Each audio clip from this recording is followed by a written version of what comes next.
Hello friends, welcome to all of you on my YouTube channel back bencher classes. आज मैंने आपको computer का chapter 8 जिसका नाम भविष्य के कौशल और साइबर सुरक्षा का अवलोकन है, इसके मैंने कुछ क्वेश्चन सॉल्व करवाने वाला हूं जो कि आपके upcoming exam UP triple S C like आपका यूपी ट्रिपल एस सी हो गया और जो आर ओ का एग्ज़ाम होता है RO और अभी जो RRB रेलवे जो एग्ज़ाम आपका like NTPC and group D, इसमें भी कंप्यूटर से कहीं ना कहीं आपको क्वेश्चन देखने को मिलते हैं। तो उसके थ्रू आपको काफ़ी हेल्पफुल होने वाली होगी ये वीडियो। तो आप ज़्यादा से ज़्यादा इसको देखें और जितना हो सके मैक्सिमम लोगों तक इस वीडियो को शेयर करें। तो चलते हैं अपने टॉपिक को। अपने टॉपिक का फर्स्ट क्वेश्चन क्या है? साइबर सुरक्षा क्या है? साइबर सुरक्षा क्या होती है, इसके बारे में हमको बताना है। तो साइबर सुरक्षा मालवेयर के विरुद्ध सुरक्षा प्रदान करती है। मालवेयर एक वायरस होता है, नहीं, ये केवल मालवेयर के विरुद्ध नहीं करती है। ये क्या करती है? इन सभी के प्रति एक मालवेयर के अगेंस्ट तो सिक्योरिटी हमको देती है, इसके अलावा क्या करती है, जो आतंकवादी होते हैं उनके विरुद्ध भी देती है और सिस्टम तक अनऑथराइज्ड पर्सन की पहुंच ना हो पाए हमारे सिस्टम तक, तो उसका क्या करती है, हमारी सिक्योरिटी प्रदान करती है उसके अगेंस्ट। तो ऑल ऑफ दी इसका राइट आंसर हो जाएगा। ठीक है, तो चलते हैं। इसके बाद नेक्स्ट क्वेश्चन क्या है ये देख लीजिए। आपकी स्क्रीन पे दिख रहा हो कि साइबर सुरक्षा किसकी सुरक्षा करती है। यहाँ पे क्वेश्चन आ गया, साइबर सुरक्षा जो है वो किसकी सुरक्षा करती है। तो साइबर सुरक्षा अपराधियों की सुरक्षा करती है। ये तो एकदम नेगेटिव सेंटेंस हो गया, तो ये तो होना ही नहीं चाहिए ना, ये तो एकदम नेगेटिव। अपराधियों की सुरक्षा थोड़ी ना करती है। साइबर सुरक्षा सेकंड क्या है? साइबर सुरक्षा इंटरनेट से जुड़े सिस्टम की सिक्योरिटी करती है। हाँ, बिल्कुल ठीक बात है। साइबर सुरक्षा क्या है? जो इंटरनेट से सिस्टम जुड़े हुए हैं उनको सिक्योरिटी प्रोवाइड करना। तो ये आंसर इसका ठीक हो जाएगा। क्या है? बी आंसर इसका करेक्ट हो जाएगा। तीसरा क्वेश्चन क्या है कि साइबर सुरक्षा के जनक कौन है? Who is the father of cyber securities? तो इसका राइट आंसर क्या है? आपका ए वाला राइट आंसर है। ऑगस्ट केरखॉफ्ट जो है इसके साइबर सिक्योरिटी के जनक के रूप में, फादर के रूप में जाने जाते हैं। ठीक है, इसके बाद आपका फोर्थ क्वेश्चन क्या बोल रहा है कि निम्नलिखित में से किसे कंप्यूटर सिस्टम, नेटवर्क या उनसे जुड़ी जानकारी को चुराने, जासूसी करने, क्षति पहुंचाने या फिर नष्ट करने के प्रयास में परिभाषित किया गया है। बताना है कि इनमें से किसको इस डिफाइन मतलब जासूसी करने, क्षति पहुंचाने या फिर नुकसान पहुंचाने, नष्ट करने के प्रयास के रूप में किसको परिभाषित किया गया है। तो ये आपका राइट आंसर क्या हो जाएगा? साइबर हमला। इसको साइबर अटैक इंग्लिश में बोलते हैं। क्या बोलते हैं? Cyber attack.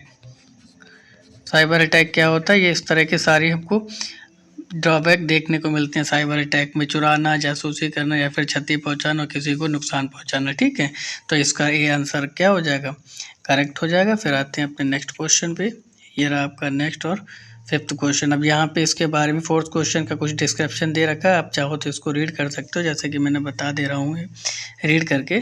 साइबर स्पेस के विभिन्न घटकों जैसे कंप्यूटर सिस्टम से संबंधित उपकरणों, नेटवर्क सिस्टम तथा उनसे जुड़ी जानकारी चुराने, यहाँ पे ये थोड़ा मिस प्रिंट हो गया है, जानकारी चुराने, नेटवर्क तथा अनऑथराइज्ड पहुंच स्थापित करने और सूचना को चुराने, जासूसी करने, क्षति पहुंचाने या फिर नष्ट करने का प्रयास, ब्ला ब्ला ब्ला, जो भी आपके क्वेश्चन में दे रखा है को परिभाषित किया गया है। ठीक है, फिर क्वेश्चन नंबर 5 क्या है? क्वेश्चन नंबर 5 आपका है, किस निम्नलिखित में से कौन सा साइबर का एक प्रकार है? साइबर सुरक्षा का एक प्रकार है। तो साइबर सुरक्षा का एक प्रकार कौन सा जो हमें सिक्योरिटी प्रदान करती है? तो क्लाउड सिक्योरिटी तो देती ही है, क्लाउड सिक्योरिटी हो जाएगा। और क्लाउड सिक्योरिटी, फिर सेकंड क्या है? एप्लीकेशन सिक्योरिटी भी होती है, सुरक्षा सिक्योरिटी भी होती है। तो यहाँ पे क्या आ जाएगा? आपका राइट आंसर हो जाएगा ऑल ऑफ एबव। ठीक है, तो फिर इसके बाद अपने नेक्स्ट क्वेश्चन क्या है? नेक्स्ट और सिक्स क्वेश्चन है कि साइबर सुरक्षा की विशेषताएं क्या हैं? तो साइबर सुरक्षा की विशेषताएं क्या हैं? अनुपालन करना। साइबर सुरक्षा की विशेषताएं क्या हैं? अनुपालन करना, आंतरिक खतरों से बचाना। साइबर सिक्योरिटी आंतरिक खतरों से बचाना, अनुपालन करना और खतरों की रोकथाम करना। ये ऑल ऑफ दीज, इसका भी राइट आंसर क्या हो जाएगा? All of these. अच्छा, अनुपालन क्या होता है थोड़ा देख लीजिए। एक प्रोग्राम बनाना। अनुपालन का मतलब क्या होता है कि एक प्रोग्राम बनाना जो यूज़र्स की आवश्यकताओं को और नियमों को पूरा करे। जो यूज़र्स की एक ऐसा एप्लीकेशन बनाना, एक ऐसा प्रोग्राम को डिज़ाइन करना जो कि यूज़र्स की जितनी भी बेसिक नीड हो उनको पूरा करे और उनके आवश्यकताओं को पूरा करे। आंतरिक खतरा से बचाव, ये तो आप समझ ही सकते हो, ये तो इंडस्ट्रियल चीज़ें हैं। अब चलते हैं 7th क्वेश्चन पे। निम्नलिखित में से कौन सा नेटवर्क सुरक्षा का उद्देश्य है? नेटवर्क सुरक्षा का उद्देश्य क्या है? तो यहाँ से आपका हो जाएगा ऑल ऑफ द। नेटवर्क सुरक्षा का उद्देश्य गोपनीयता यानी कॉन्फिडेंशियलिटी को बनाए रखना, उपलब्धता अवेलेबिलिटी को बनाए रखना और सत्यनिष्ठा को भी, रिलायबिलिटी को भी बनाए रखना। ठीक है, तो इसका राइट आंसर क्या हो जाएगा? All of above. फिर इसके बाद जो नेक्स्ट क्वेश्चन है ये देख लीजिएगा। अगर आप डिस्क्रिप्शन का चाहो तो आप स्क्रीनशॉट ले सकते हो। फिर उसके बाद मैं तो क्वेश्चन नंबर 8 रीड कर रहा हूँ। क्वेश्चन नंबर 8 में बोला गया है निम्नलिखित में से कौन साइबर अपराध नहीं है? कौन सा साइबर अपराध नहीं है? देखिए मैन इन यहाँ पे क्या हो जाएगा? तो IS क्या है? साइबर अपराध नहीं है। IS जो है वो साइबर अपराध नहीं है। बाकी ये सेवा से इनकार करना, ये भी साइबर क्राइम में आता है। बीच में आदमी मतलब a man between cyber security, malware, ये भी क्या होते हैं? सारे साइबर क्राइम के अंडर में ही आते हैं। बट IS क्या होता है? ये साइबर क्राइम पे बिलोंग नहीं करता है। IS क्या है? एक एन्क्रिप्शन स्टैंडर्ड एल्गोरिदम होता है जो कि डेटा को एन्क्रिप्टेड करके सिक्योरिटी प्रोवाइड करता है। ये उसका अपोजिट होता है। मैंने आपको दिखा दे रहा हूँ। जैसे अगर मैं इसको चाहूँ तो यहाँ से आप देख सकते हो IS एक उन्नत एन्क्रिप्टेड स्टैंडर्ड एल्गोरिदम है जो एन्क्रिप्ट करके सिक्योरिटी प्रोवाइड करता है। ठीक है, चलिए नेक्स्ट क्वेश्चन क्या है इसका? निम्नलिखित में से कौन सा साइबर सुरक्षा का एक घटक है? साइबर सुरक्षा के घटक के रूप में जानते हैं इंटरनेट ऑफ थिंग्स को। इंटरनेट ऑफ थिंग्स को, इसको शॉर्ट फॉर्म में हम लोग बोलते हैं IoT। इसको क्या बोलते हैं? IoT। ठीक है, तो इसको साइबर सिक्योरिटी के एक घटक के रूप में जानते हैं। ओके, इसके बाद जो अपना नेक्स्ट क्वेश्चन है,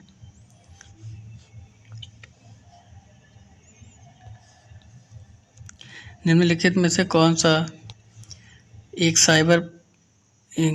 एक प्रकार का साइबर अटैक है? साइबर हमला कौन सा है? तो फिशिंग भी साइबर सिक्योरिटीज में आता है, XQL भी आता है और पासवर्ड अटैक भी आता है। तो ये सारे क्या है? साइबर सिक्योरिटी के अंतर्गत आते हैं, जो कि हमारा राइट आंसर क्या दे देंगे? ये D वाला हो जाएगा फिर।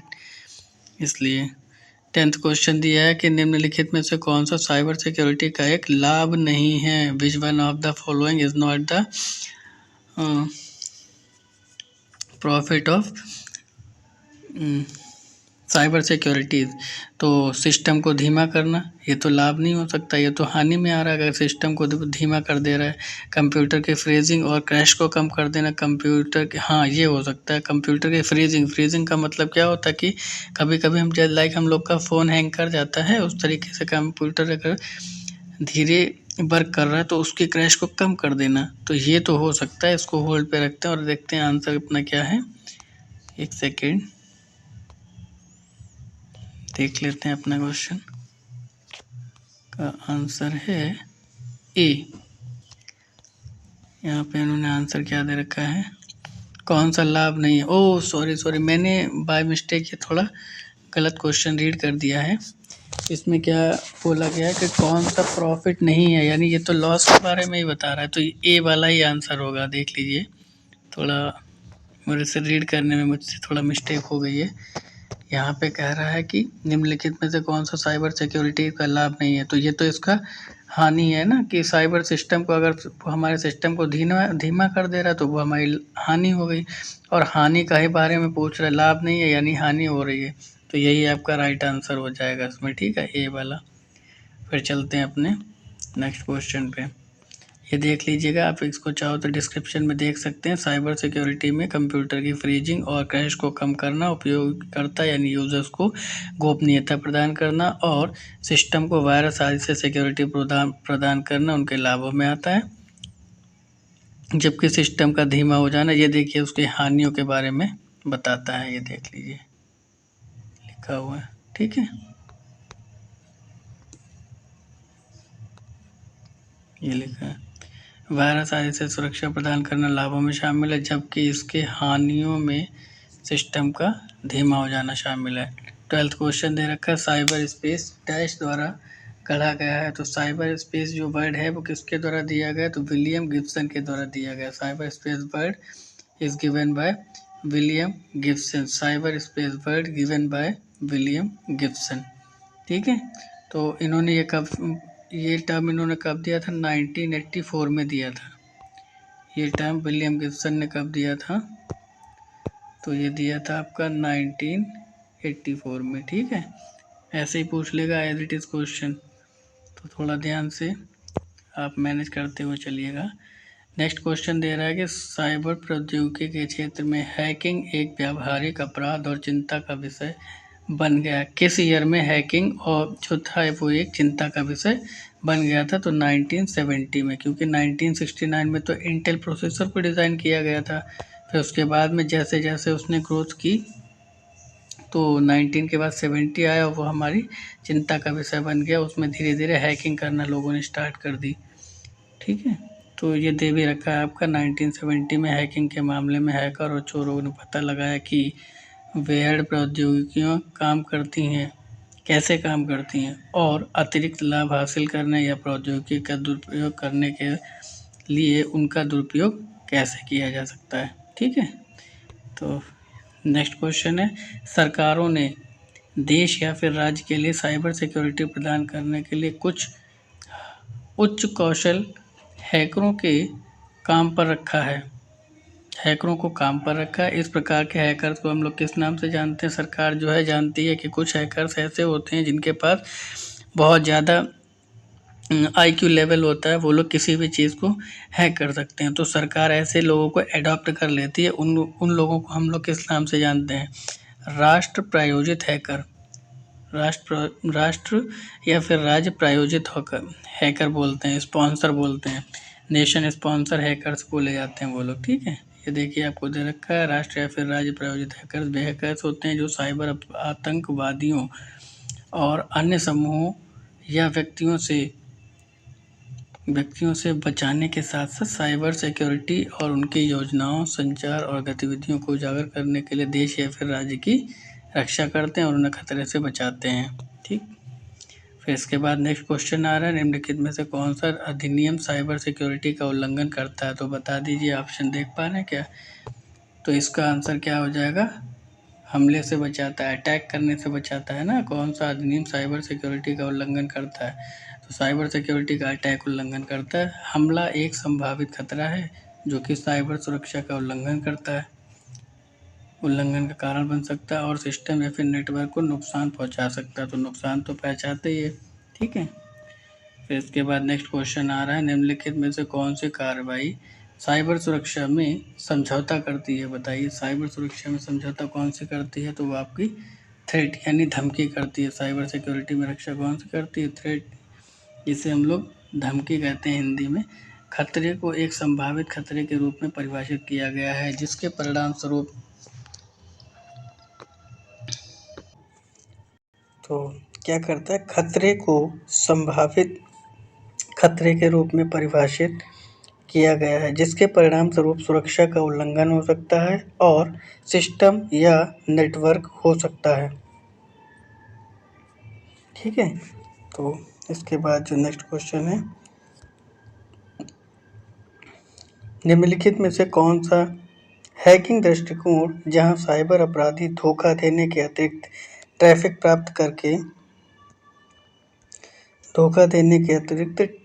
प्राप्त करने के लिए नकली वेबसाइट या फिर पेज ड्रॉ कर देता है। कभी कभी क्या देखा होगा आपने, जैसे आप मोबाइल जब यूज़ करते होंगे तो आपके पास कुछ प्रोमो आते हैं, कुछ ऐड आ जाते हैं। जैसे ही आप उस पर क्लिक करते हैं, आपसे वो पासवर्ड आपका, फिर एक वेबसाइट ओपन होती है जिसमें कभी कभी आपका यूज़र आईडी या फिर पासवर्ड डिमांड करता है, बट ऐसे कभी भी देना नहीं चाहिए, नहीं तो आपका जो सिस्टम है या फिर जो मोबाइल है उनका एक्सेस किसी दूसरे पर्सन के हाथ में होगा और आप उससे क्या करेंगे, बहुत ज़्यादा फिर आपको वो लोग एक्सटॉर्शन करेंगे आपका, है ना। तो इस तरीके से कभी भी देना नहीं चाहिए। अब क्वेश्चन में क्या किया गया है, निम्नलिखित में से कौन सा हैकिंग दृष्टिकोण है जहाँ पर क्या बोल रहा है, जो अपराधी है, क्रिमिनल है, वो धोखा देने या फिर अतिरिक्त ट्रैफिक प्राप्त करने के लिए नकली वेबसाइट बनाता है। तो वो क्या, फॉर्मिंग बोलते हैं उसको, ठीक है। फॉर्मिंग एक ऑनलाइन धोखाधड़ी है जिसका उपयोग साइबर क्रिमिनल्स जो हैं वो नकली वेब पेज, इसमें नकली एक साइट बना देते हैं ताकि आप उस पर क्लिक करें, वहाँ पर ये देखिए दिया गया है अब, ताकि यूज़र की लॉगिन आईडी और पासवर्ड अनरी की एक्सेस अनऑथराइज्ड पर्सन के पास चली जाए। बस इतना सा कॉन्सेप्ट है, ज़्यादा डीपली जानने की ज़रूरत नहीं है, बस उसको ही बोलते हैं, ठीक है। अब ये नेक्स्ट क्वेश्चन क्या बोला है कि निम्नलिखित में से कौन सा पीयर टू पीयर साइबर अपराध है। पीयर टू पीयर साइबर अपराध का मतलब क्या होता है, क्रेडिट कार्ड विवरण डीप वेब में लीक होना। क्रेडिट कार्ड जो आपका लाइक एटीएम हो गया, इस तरह के जो डीप वेब होते हैं उनका लीक होना, उसका पासवर्ड किसी पर्सन के हाथ में चला जाना, उसको बोलते हैं हम लोग peer to peer cyber crime. तो इसमें क्या कर, सॉरी, उसको इसमें से बोला peer to peer cyber crime नहीं है। तो पीयर टू पीयर नहीं है जिसमें केवल सिंगल पर्सन के थ्रू क्या होती है, हैकिंग हो जाती है। सिंगल पर्सन के थ्रू क्या हैकिंग कैसे होती है, जैसे लाइक आप एटीएम में जाते हो, आपने अपना एटीएम कार्ड स्वैप किया और किसी दूसरे ने, आपके आने के बाद किसी दूसरे ने आपका पासवर्ड ले लिया, जो भी आपका एटीएम का अकाउंट नंबर था और उसका जो पासवर्ड था किसी दूसरे ने ट्रेस कर लिया। तो आप तो चले गए, फिर उसके बाद कोई अनदर पर्सन जब एंटर करता है तो वो तो सिंगल होगा ना उस टाइम पे, तो उसको ही बोलते हैं सिंगल साइबर क्रिमिनल। और इसी की बात की है कि कौन सा पेयर में नहीं होता। अब ये जो MITM आपको देख रहा होगा, ये भी पेयर में साइबर क्राइम होता है। फिर उसके बाद टारगेटेड को शिकार ट्रोजन इंजेक्ट करना, ये भी पेयर में ही होता है, क्योंकि एक एक्सटॉर्शन करने वाला होता है और एक दूसरा जिसको किया जाता है, ठीक है। तो ये भी नहीं होगा, MITM भी नहीं होगा, और फिशिंग में भी 2 पर्सन इन्वॉल्व हो जाते हैं। तो 2 पर्सन जो उसको पीयर टू पीयर के नाम से जानते हैं, जिसमें सिंगल एक्सटॉर्शन होता है, उसको क्या बोलते हैं, क्रेडिट कार्ड विवरण, डीप विवरण, ठीक है। फिर उसके बाद नेक्स्ट क्वेश्चन दे रहे हैं, साइबर अपराधी या फिर पैठ परीक्षक अतिरिक्त डेटा का उपयोग करता है जो निम्नलिखित में से किस हमले में सिस्टम को तोड़ने के लिए गतिविधियों में मेमोरी में कुछ निर्देशों को संग्रहित करता है। तो उसका नाम क्या है, बफर ओवरफ्लो। उसका राइट आंसर हो जाएगा बफर ओवरफ्लो। बफर ओवरफ्लो एक सॉफ्टवेयर कोडिंग त्रुटि या फिर वैधता है। बफर ओवरफ्लो में सिस्टम का तोड़ने के लिए तथा हैकर्स द्वारा सिस्टम या नेटवर्क पर अनऑथराइज्ड रीच प्राप्त करने के लिए साइबर अपराधी या पैठ परीक्षक अतिरिक्त डेटा का उपयोग किया जाता है, ठीक है। नेक्स्ट क्वेश्चन, किसी टारगेट या पीड़ित यूजर्स की IP एड्रेस का पता प्राप्त करने के लिए साइबर हमलावर आमतौर पर निम्नलिखित में से किसे निशाना बनाते हैं। लाइक अगर किसी को, आपको किसी पर्सनल कंप्यूटर का एक्सेस लेना है, या जो क्रिमिनल किसी पर्सनल को टारगेट करके उसका एक्सेस लेते हैं तो उसको क्या बोलते हैं, उसके लिए वो लोग वेबसाइट पहले क्रिएट करते हैं। आमतौर पर किसे निशाना बनाते हैं, तो वेबसाइट हो, पहले वो लोग वेबसाइट डिज़ाइन करते हैं और फिर उसके थ्रू किसी जो सोशल मीडिया ऐप है उन पे अपना एक प्रोमो डाल देते हैं, अपना एक ऐड डाल देते हैं, ताकि जो भी पर्सन उस पर एंटर करेगा और जो भी पर्सन उसके क्लिक करेगा, उनके द्वारा बनाई गई वेबसाइट पे क्लिक करेगा तो उसका एक्सेस इनके पास में आ जाएगा। यूज़र आईडी और पासवर्ड यूज़र का IP एड्रेस प्राप्त करने के लिए किया जाता है, ठीक है। तो वेबसाइट के थ्रू ये भी पता चल जाता है। वेबसाइट बनाने वाले कौन होते हैं, वही साइबर क्रिमिनल्स होते हैं। निम्नलिखित में से किसी सिस्टम या नेटवर्क को नुकसान पहुंचाने या फिर खतरा पैदा करने के प्रयास के रूप में परिभाषित किया गया है। तो साइबर सिक्योरिटी, साइबर अटैक क्या हो जाएगा इसका आंसर, साइबर अटैक को ऐसा परिभाषित किया गया है कि ये जो है वो नुकसान पहुंचाता है, खतरा पहुंचाता है और प्रयास के रूप में परिभाषित किया गया है। के बाद नेक्स्ट क्वेश्चन है, किसी भी फर्म या संगठन में आईटी सिक्योरिटी के रखरखाव और मैनेजमेंट, जिसे हम लोग प्रबंधन बोलते हैं, डैश के द्वारा किया जाता है। तो किसी भी फर्म या संगठन में आईटी की सुरक्षा का रखरखाव और मैनेजमेंट कौन करता है? तो आईटी सुरक्षा इंजीनियर ही करेगा, ऑब्वियसली बात है।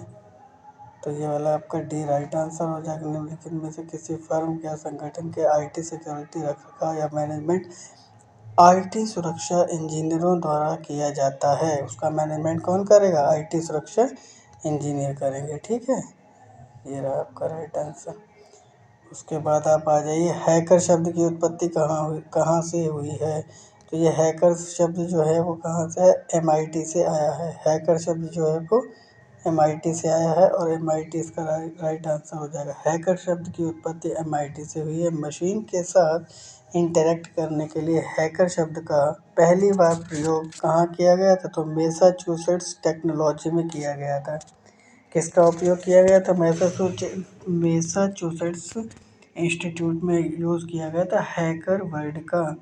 हैकर का वास्तविक अर्थ क्या होता है? तो हैकर का वास्तविक अर्थ किसी तंत्र या प्रणाली की कार्य पद्धति को जानने, उसमें छेड़छाड़ करने वाला जो व्यक्ति होता है उसको हम लोग हैकर्स के नाम से जानते हैं। फिर इसके बाद निम्नलिखित में से कौन सा साइबर अपराधियों द्वारा किया गया इंटरनेट घोटाला या फिर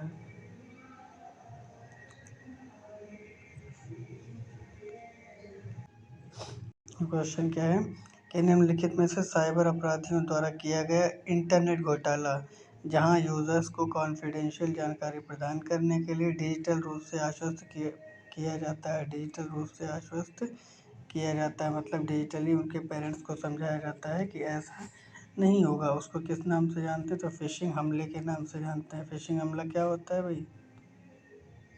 कोई है?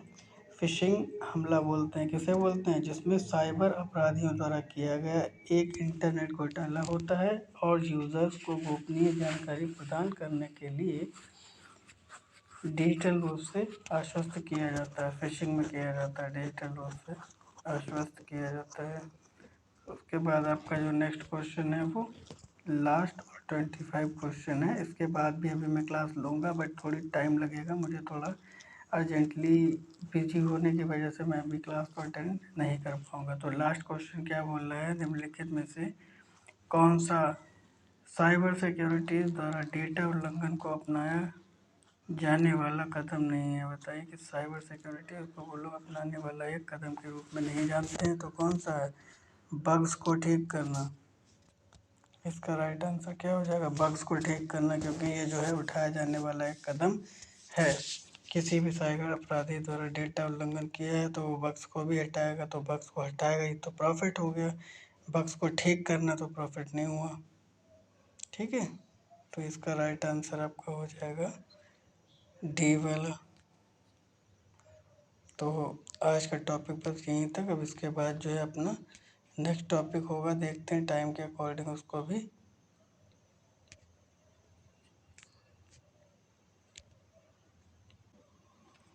तो इसमें क्या है कि एक्स्ट्रा फिल्ट्रेशन अनुसंधान को बोलते हैं रिसर्च और जानकारी को बोलते हैं इंफॉर्मेशन। तो रिसर्च एंड इंफॉर्मेशन एकत्र करना, सिस्टम पर हमला करना, नेटवर्क के अनधिकृत तौर पर उपयोग करना। ठीक है, तो ये इसका राइट आंसर हो जाएगा। फिर इसके बाद जो आएगा अपना, इसके बाद कोई के ही क्वेश्चन ले लूँगा मैं 26 से। ठीक है, तो आज के लिए तो बस इतना ही।